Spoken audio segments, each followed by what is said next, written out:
ప్రతి సంవత్సరం కూడా ఆనవాయితీ ప్రకారం వచ్చే కార్యక్రమమే. ఏది కొత్తగా ఏదో ఇప్పటికిప్పుడు వచ్చిన పండగ కాదు. చందనోత్సవం అనేది ప్రతి సంవత్సరం కూడా పలానా రోజు వస్తుందని చెప్పిన సంగతి మనందరికీ కూడా తెలిసిన విషయమే.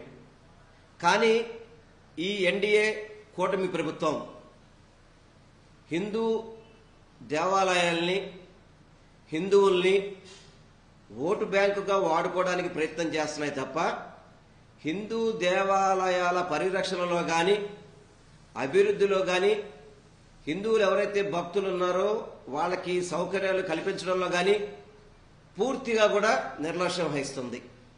దీనికి ఉదాహరణగా చెప్పాలంటే మనం 2014 నుంచి 19 వరకు కనుక చూసుకుంటే ఆ రోజున ఎన్డీఏ కూటమి ప్రభుత్వం దుర్మార్గంగా కృష్ణ పుష్కరాలని చెప్పని విజయవాడ నగరంలో ఎన్ని దేవాలయాలు కూల్చేశారు. ఆ దేవతామూర్తులని మున్సిపల్ కార్పొరేషన్ వ్యాన్లలో తరలించడం మనం చూసాం. మున్సిపల్ చెత్త బండుల్లో దేవుడి విగ్రహాలు తీసుకెళ్లిన పరిస్థితి 2014 నుంచి 19 టైంలో చూసాం. అలాగే గోదావరి పుష్కరాల్లో దాదాపుగా సుమారుగా 29 మంది పబ్లిసిటీ పిచ్చి కోసం 29 మంది చనిపోయడం చూసాం. ఇలా దుర్మార్గంగా కూటమి ప్రభుత్వం వచ్చిందంటే హిందూ భక్తులందరికీ కూడా చనిపోవడం అనేది ఒక ఆనవాయితీగా ఈ కూటమి ప్రభుత్వం పనిచేస్తుంది. అదేవిధంగా ఈరోజు సింహాచలంలో 7 చనిపోవడం అనేది ఇది ఎంతవరకు సమంజసం? కూటమి ప్రభుత్వం ఏం చేస్తుంది? ఏర్పాట్లు సింహాచలం దేవాలయంలో ఎందుకు ఏర్పాట్లు చేయలేదు? ఏదో చందనోత్సవానికి చంద్రబాబు గారు వస్తారు, పవన్ కళ్యాణ్ గారు వస్తారు, వీఐపీలు వస్తారని చెప్పని అడావుడిగా నాసురకంతో ఒక గోడ నిర్మించారంట. అది 4 రోజుల్లో గోడ నిర్మించారంట. దానివల్ల ఈరోజు భక్తులు చనిపోవాల్సిన పరిస్థితి. అంటే లక్షలాది మంది భక్తులు వచ్చేటప్పుడు కనీసం నిర్మాణాలు చేపట్టే దాంట్లో క్వాలిటీ కానీ టైం కానీ చూసుకోవాల్సిన పని లేదా అంటున్నా.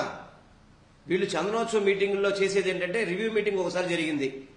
ఆ మీటింగులో ఎమ్మెల్యేలు నాకు టికెట్లన్నీ, మీకు టికెట్లన్నీ, మాకు పాసులన్నీ, మాకు గౌరవం లేదని చెప్పని సాక్షాత్తు అక్కడ ఎమ్మెల్యే బండారు సత్యనారాయణమూర్తి గారు మాట్లాడారు. అలాంటి వాళ్ళు టికెట్లు పాసుల కోసం మాట్లాడారు తప్ప భక్తుల సౌకర్యాల్లో కానీ, భక్తుల అక్కడ అవసరానికి కావాల్సిన పనుల్లో కానీ ఎక్కడా కూడా చొరవ చూసిన పరిస్థితి లేదు. హోమ్ మినిస్టర్ అదే జిల్లాలో ఉంటారు. అదేవిధంగా మన ఎవరో రెవెన్యూ మినిస్టర్ గారు ఉన్నారంట అక్కడ. మరి ఎండోమెంట్ మినిస్టర్ గారు వెళ్ళారో వెళ్ళలేదో తెలియదు. కనీసం అక్కడ మహిళలు చెప్తున్నారు, ఈరోజు టీవీలో చూస్తుంటే మనకు అర్థమవుతుంది, కనీసం బాత్రూమ్ సౌకర్యాలు కూడా ఏర్పాటు చేయలేదు ఈ కూటమి ప్రభుత్వం అనేది అక్కడున్న భక్తుల నుంచి వచ్చిన ఆవేదన. ఇందులో ఏదో అపచారం జరిగిందని మాత్రం మాకు అర్థమవుతుంది.